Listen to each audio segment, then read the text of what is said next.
থেকে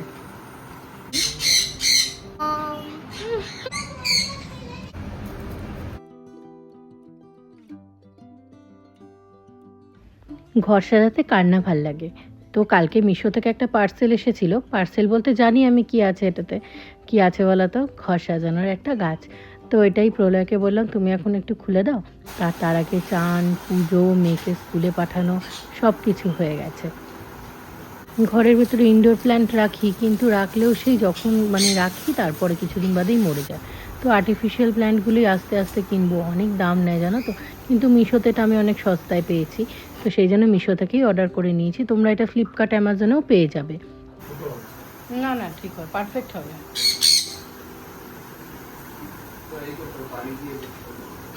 হ্যাঁ, এটা ভারী কিছু দিয়ে করতে হবে। বালি তো নেই আমার কাছে। মাটি লাগবে।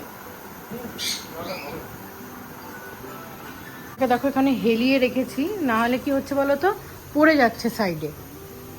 তো এটাকে তলাটা এখানে তোমার ওই বালি বা স্টোন দিয়ে তোমার সেট করতে হবে। না গো, স্টোন তো ছিল না এইভাবে। আছে আছে আছে, কালিং স্টোন এখানে ভেতরে রয়েছে, উপরে রয়েছে। আছে মাছে তাহলে ওই কালারিং স্টোন দিয়ে বা যাই হোক স্যান্ড দিয়ে এটাকে ঠিক করতে হবে। পিস স্যান্ডও আছে আমাদের। হুম, স্যান্ড আছে, গ্রিন কালারের স্যান্ড আছে তাই না? ওগুলো ইউজ করতে হবে। বন্ধুরা, মিষ্টি গৃহ করে একটি ব্লগে আপনাদের স্বাগত জানাই। আশা করি আপনারা সবাই খুব ভালো আছেন, আমরাও খুব ভালো। সকালবেলা তো দেখালাম ওই গাছটারই এখন ইনভেস্টিগেশন চলছে। তো গিনি, গাছটা কেমন হয়েছে? তো গাছটা সত্যি ভীষণ দেখতে ভালো লাগছে। আর তোমার এটা একটুখানি ওই তোমার ওয়াশেবেলও আছে, এটা মানে চাইলে আমরা ওয়াশ করতেও পারি। গিনিকে টিফিন দিয়েছিলাম, গিনি খেয়েছে টিফিন? আসার সময় গেলি কি অবস্থা হবে, যাওয়ার সময় টিফিন দিয়েছিলাম। টিফিন হচ্ছে ওই একটু রোস্টেড মাখানা, তারপর তোমার একটুখানি কাজু আর তোমার আমন্ড বাদাম, এটা দিয়ে দিয়েছিলাম বাসে এতে এতে খাওয়ার জন্য। এখন গিনি চলে এসেছে স্কুল থেকে।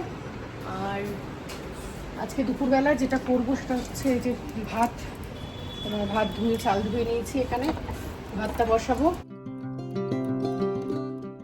এখানে এই 500 গ্রাম মতো চিকেন রয়েছে, 500 গ্রামের একটু বেশি আছে। এই চিকেনটাকে আজকে হাতে মেখে বানাবো। তো চলো দেখিনি কিভাবে বানাচ্ছি।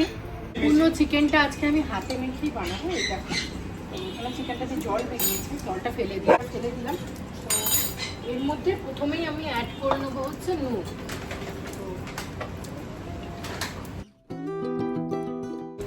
হলুদ,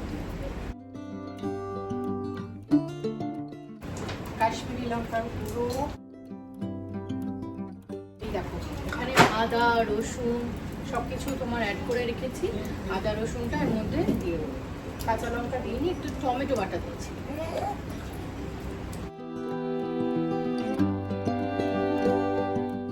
দেখো এখানে পেঁয়াজ কেটে রেখে দিয়েছি। তো ওই দেখো কুচি কুচি করে পেঁয়াজ কেটেছি। আর সরি, বলতে ভুলে গেছিলাম, টমেটো বাটার সাথে কিন্তু আধখানা পেঁয়াজও দিয়েছিলাম, আধখানা টমেটো আধখানা পেঁয়াজ। আর যেমন যেটা তোমরা চাইলে কাঁচা লঙ্কাও অ্যাড করতে পারো। তো এখানে যে পেঁয়াজটা রয়েছে আমি এর মধ্যে দিয়ে দেবো।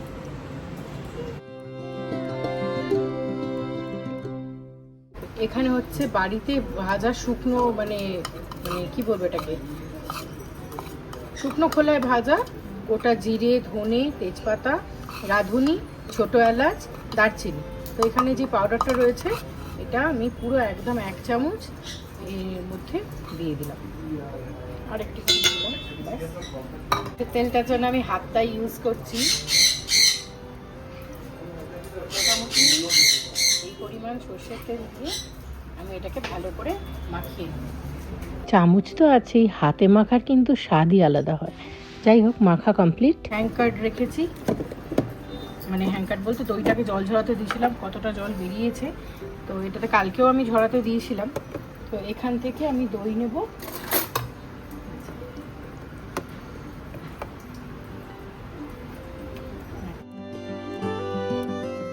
ব্যাস 4 চামচ দই কিন্তু এনাফ এটার জন্য। ভালো করে আমি এটাকে এখন মিক্স করে নিচ্ছি।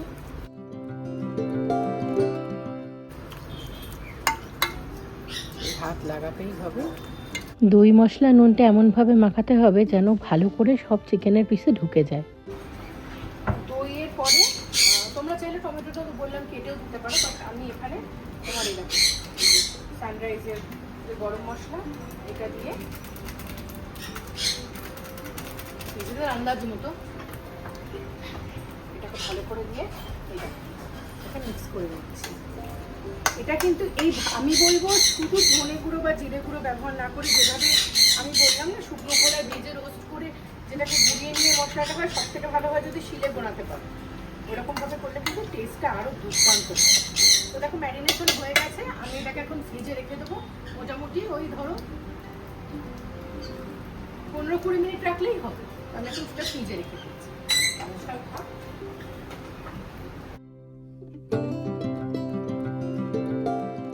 প্রলয় বাইরে থেকে তোমার আমি বলেছিলাম আদা আনতে, মিষ্টি দই এনেছে। তারপরে আদা তো এনেইছে, এই যে আদা, বলেছিলাম আদা একটুখানি লাগবে সংসারে, তো আদা নিয়ে এসেছে। বেশ অনেকটাই আদা এনেছে, যাই হোক। আর তার সাথে যেটা এনেছে সেটা খুব মজার জিনিস, অল্পই পেয়েছে বললো, তো অল্প করেই নিয়ে এসেছে। দেখো কইটুকু আমগুলো, গিনি আমগুলো দেখে যা মা, ছোট্ট ছোট্ট আম এনেছে পাপা। দেখে মনে হচ্ছে রসগোল্লা, আম না রসগোল্লা বুঝতে পারছি না। এই দেখ ওইটুকুনি আম, শোন বিকেলবেলা কেটে দেবো খাস করতে যাওয়ার আগে। তো এখন ওই 20 মিনিট মতো হয়ে গেছে, বার করে নিয়েছি চিকেনটা। এখন ও আবার গল্প করতে করতে দেখো ভাতটাও হয়ে গেছে, ভাতটা এবার নামিয়ে নেবো।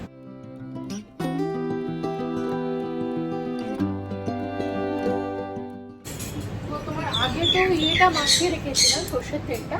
এবারে দেখো এই চামচে 1 চামচ ঘি আমি এর মধ্যে দিয়ে দিলাম, আর 1 ফোঁটা বেশি দেবো না, যেটা হবে স্বাদ এটা থেকেই দেবো। 1 চামচ ঘিয়ের মধ্যে প্রথমে একটুখানি নুন দিলাম, তার সাথে তেজপাতা,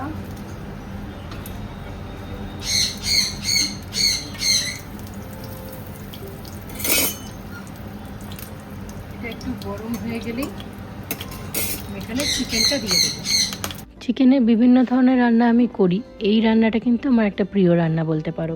খুব তাড়াতাড়ি হয়েও যায় আর খেতেও দুর্দান্ত হয়। আর আমরা এটা ভাত রুটি সব কিছুর সাথে ভীষণ পছন্দ করি। তোমরা একবার ট্রাই করে দেখতে পারো। মিষ্টি গো যে আমটা এনেছি, এইটুকু রসগোল্লা দারুণ খেতে। মেয়ের জন্য পরে কাটবো।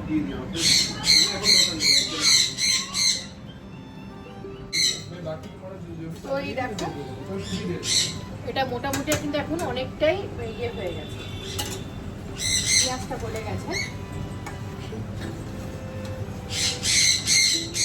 এত সুন্দর গন্ধটা বেরোচ্ছে কি বলবো ভাজা মশলাটার জন্য। হাতে মাখা এটা এই পর্যায়ে যেটা আমার করতে হবে সেটা হচ্ছে যে আলুটা রেখেছিলাম না এখানে, এই আলুটা আমি এর মধ্যে দিয়ে দেবো। আলুটা কিন্তু না দিলেও চলে, শুধুমাত্র আমার বাড়িতে দেওয়া গিনির জন্য। গিনি চিকেন হলেই বলে মা চিকেনের আলু খাবো। চিকেনটা অতটা পছন্দ করে না, কিন্তু আলুটা খেতে খুব ভালোবাসে। আর যেহেতু ও পছন্দ করে তো ওর জন্য তো দিতেই হলো। একটা টমেটো নিয়ে নিয়েছি, এই টমেটোটা আমি এর মধ্যে কেটে দিয়ে দেবো। তোমরা চাইলে কুচিয়েও দিতে পারো বা অনেকে মেখে নেয়, আমি মেখে নিয়ে আমি জাস্ট এমনি তোমার কেটে এর মধ্যে দিয়ে দেবো। 4 পিস করে দিচ্ছি। আবার চপারটাকে বার করবে, ধুয়ে ঢুকিয়ে দিয়েছি তো।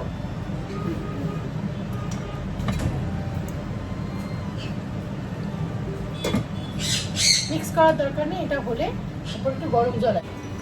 তো এখানে জল গরমটা করে নিয়েছি, এবার জল গরমটা আমি এর মধ্যে দিয়ে দেবো। আজকে যেহেতু বৃহস্পতিবার সেহেতু ভেবেছিলাম যে চিকেন করব না, কিন্তু ওই চিকেন এনে হাজির। পর্যায়ে এখানে দেখো কাজু নিয়েছি, এই কাজুটা কিছুটা গ্রেট করে আমার রান্না চলছে, আর ওদিকে ওর বাবা ওকে চান করিয়ে দিচ্ছে। আর কাজুটাকে চাইলে কিন্তু তোমরা বেটে দিতে পারো, বাট আমি বলবো বাটার থেকে এরমভাবে গ্রেট করে দিও। তাতে কী হবে বলো তো, কাজুটার একটা দানা দানা ব্যাপারটা চিকেনের মধ্যে থাকবে আর স্বাদটাও কিন্তু দুর্দান্ত হবে। তো আমি কিন্তু অনেক কটা প্রায় 8-10টা কাজু এর মধ্যে গুঁড়ো করে দিয়ে দিলাম। যেমনভাবে এটা মানে ছোট ছোট হয়ে পড়ছে, টেস্টটা দুর্দান্ত হয়। একটুখানি স্বাদ মতোর মধ্যে নুন দিয়ে দিলাম, নুনটা মনে হচ্ছিল কম হয়েছে, এইভাবে দিয়ে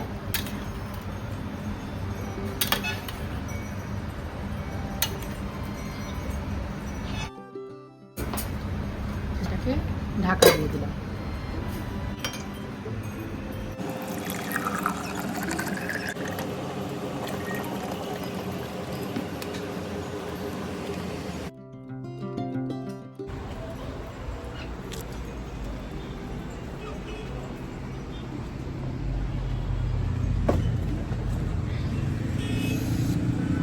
রান্নাটা হচ্ছে, মাংসটা হয়ে গেলে মেয়েটাকে খেতে দেবো, আমরাও খাবো। তার আগেই তোমার এই অ্যাপেল সাইডার ভিনিগার যেটা, ওটা তো জানো খাই প্রত্যেক দিন। আকাশটা দেখেছো, পুরো বছর শরতের পেঁজা মেঘ, এত অপূর্ব হয়ে আছে। সত্যি কথা মনে হচ্ছে কোথাও যেন ঘুরতে যাই, জানো তো, বাড়িতে আর ভালো লাগছে না, মন বসছে না। কিন্তু আমি ঘুরতে যাব বললে তো হবে না, মানে সব কিছু সুবিধা অসুবিধার দিকগুলো দেখতে হবে। আর গিনির তো এখন ফুল ফেজেডে স্কুলও চালু হয়ে গেছে, তাই ছুটি পাওয়াটা তো খুবই চাপ। আর ওদের বলেছে 85% অ্যাটেন্ডেন্স মাস্ট স্কুলে, ওর বাবাও ছুটি পাবে না অফিসে।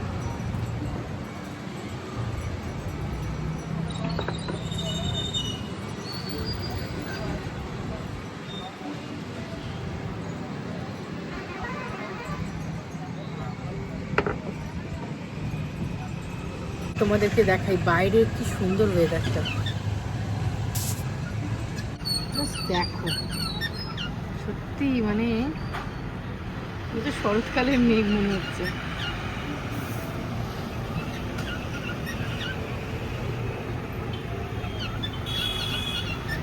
এরকমভাবে দাঁড়িয়ে থাকতে না এখানটাতে দাঁড়ালেই যেন মনটা ভালো হয়ে যায়। ছাদে গেলে তো ছেড়েই দাও, অদ্ভুত সুন্দর।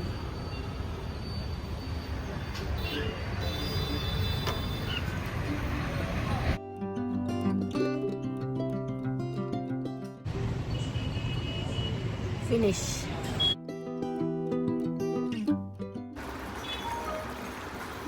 কসুরি মেথি নিয়ে নিয়েছি, উপর থেকে জাস্ট ছড়িয়ে দিলাম, আর একটুখানি মিষ্টি দেবো।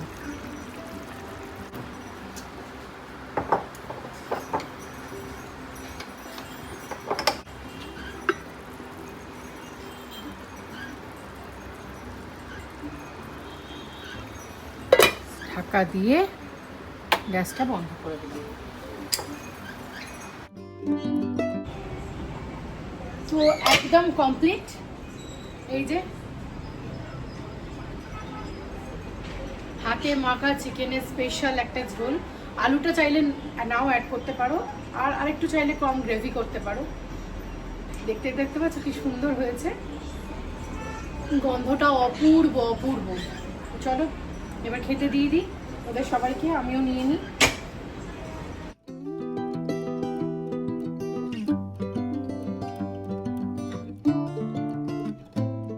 মানে করেছি দেখো ওই ভাতে, তার মধ্যে একটু সর্ষে বাটা যেহেতু নিই, একটুখানি কাসুন দিয়ে দেবো,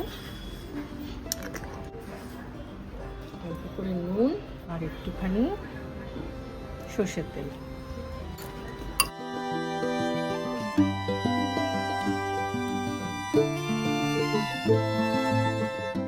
দুপুরে রান্না করেছি আজকে এই যে গরম গরম ভাত হচ্ছে, এখানে হচ্ছে ওল ভাতে, এটা হচ্ছে তোমার স্যালাড, আর এই যে কাজু মেথি চিকেন। আলু ছাড়াও করতে পারো, আলু দিয়েও করতে পারো। গিনিকে এখানে পড়তে থেকে আনতে গেছিলাম, পড়ার পরে বায়না পার্কে যাব, তাই পার্কে নিয়ে গেলাম। আর আমিও একটু বসেছিলাম, ও ওখানে খেলাধুলো করছিল, যদিও সামনে তো ওরম করে ছেড়ে দিতে পারি না। আমি সামনে বসেছিলাম আর ও মনের সুখে খেলাধুলো করছে অনেক বাচ্চাদের সাথে। তো চলো আজকের ব্লগটাও তাহলে এখানে শেষ করছি। আজকের ব্লগটা কেমন লাগলো অবশ্যই জানিও। চ্যানেলে যারা নতুন বন্ধু আছো চ্যানেলটাকে সাবস্ক্রাইব করে পাশে থেকো, বেল নোটিফিকেশনটা অন করতে ভুলে যেও না। দেখা হচ্ছে পরের একটা ব্লগে। টাটা।